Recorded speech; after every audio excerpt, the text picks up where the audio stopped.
kids.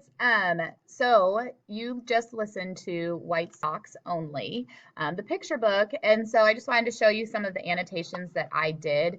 Since we're talking about theme, I tried to put some themes in there. I actually had a lot of questions in this story. So I'll show you kind of what I did, see what you have. And if you have nothing, go ahead and make sure you add into that so that you can show what you were thinking, or listen to it again and do the annotations a second time. What I'd say, like I drew a chicken. I have to obviously label my pictures because they're awesome.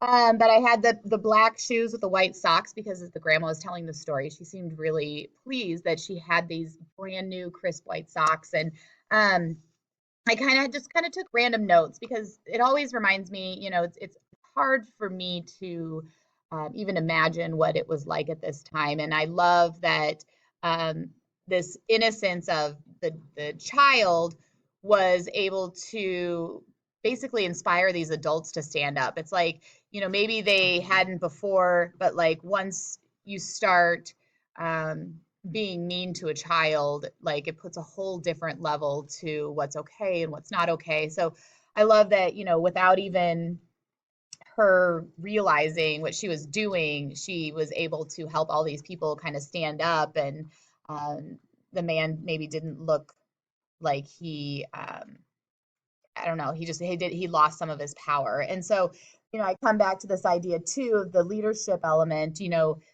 She was the first person who said or did something, even though it was unintentional. Like, I always think about how being the first person to stand up, or the first person to give the speech, or the first person to whatever, that's always the toughest element of it. And how when we are able to, once the ball gets rolling, so to speak, it's a lot easier for the rest of us to kind of jump on board and make sure that we're able to participate in whatever needs to be done. And so, sometimes, like I think with bullying, or when you think something's right, don't be afraid to be the first, because oftentimes that's going to be the hardest, the step that a lot of other people need. You could be the inspiration for launching something bigger than you. Now, make sure you're using that for positive, because if you use it for negative, same thing could happen, but there could then be additional consequences or whatever.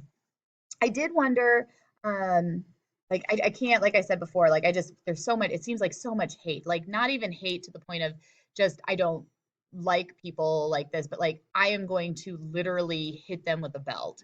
And I feel like that is so beyond where my brain can go that it's hard for me to imagine, as I hope it's hard for you to imagine as well.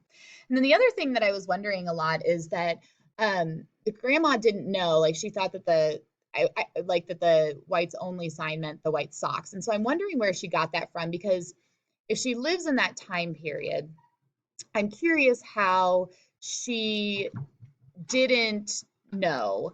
I'm curious to wonder, like, did they not go to town very often? Is that what her parents told her in order to protect her? Or did her parents never really say anything, which is fine, with the assumption that maybe she knew, but, oftentimes we don't realize what, especially as adults, we often don't realize what kids don't know. We assume so many things that are so normal to us, and forgetting that maybe kids don't know that. So don't be afraid to speak up when you don't know, because we don't know that you don't know.